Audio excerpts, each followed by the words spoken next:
I'm your host, Bob Fostis. Welcome to BSBN Classics. Today we're going to take a historic walk down memory lane. And instead of talking about one particular story, we're going to talk about all of the great heroes who are enshrined in the Great Hall of Fame.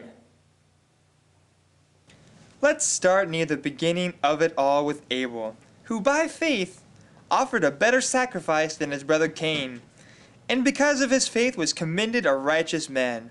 Or how about Enoch, who lived by faith and was taken away by God before he could experience death? Or who could forget Noah, who by faith built the ark and was saved from the raging flood?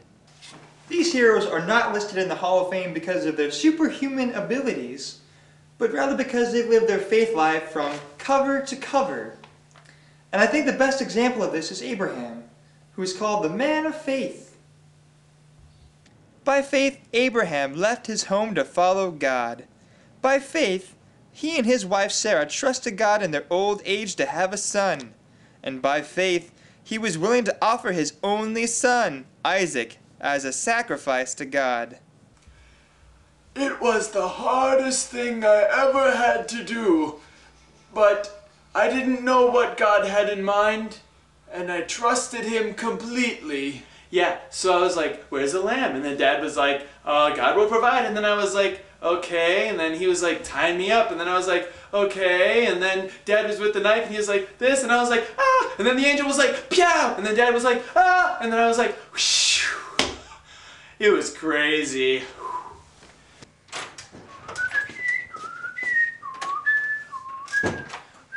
Oh, hi! One of the things that all of these great heroes had in common was that they knew that this world wasn't their real home, because they knew that their real home was in heaven. Perhaps Moses knew this better than anyone else, because he took on Pharaoh and led God's people into the Promised Land. Well, I don't speak too good in front of people, and I'm terrified of bugs, and I don't swim too good neither. So you can about imagine how I felt when God asked me to lead the people through the sea and out of Egypt. Well, I could never have done it on my own, but I trusted that God would do what he said he would do, and voila.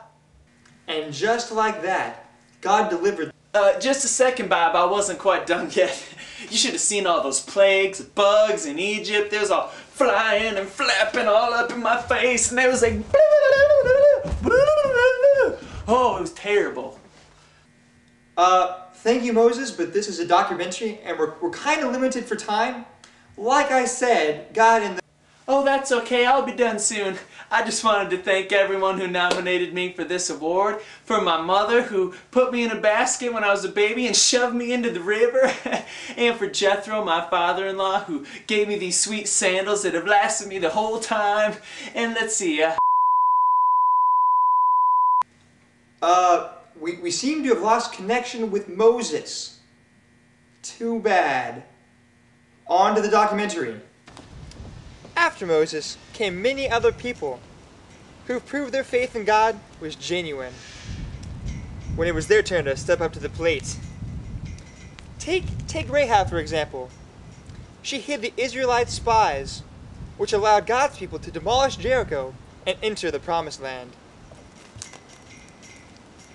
Is that thing on? Is my hair okay? Yeah? Okay. Well, I just want to tell you about the time that I hid those Israelite spies. We knew what they was doing. They was walking around the city and scouting it out and everything. When they came to my house, I hid them real quick.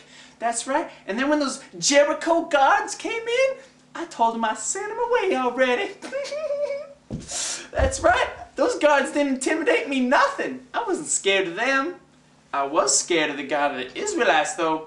We heard what they did. He led them people through the Red Sea, and he killed all the enemy kings before him. Well, I just trusted that he would keep me safe if I helped his people out. That's right. It was a long shot, but Rahab trusted God.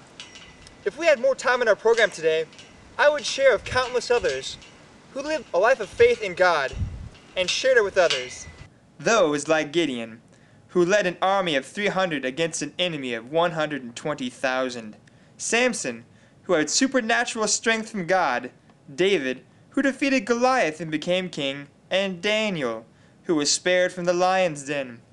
Besides their striking, coincidental resemblance to one another, they had one thing in common: faith in God's promises. It was more than just a faith to go to church once a week, more than just a faith to wear certain kinds of clothes. It was a faith that put God in the middle of their lives, every day, everywhere. What kind of faith do you have? Look to the heroes for examples, but fix your eyes on Jesus for life. We'll see you next time on BSPN Classics.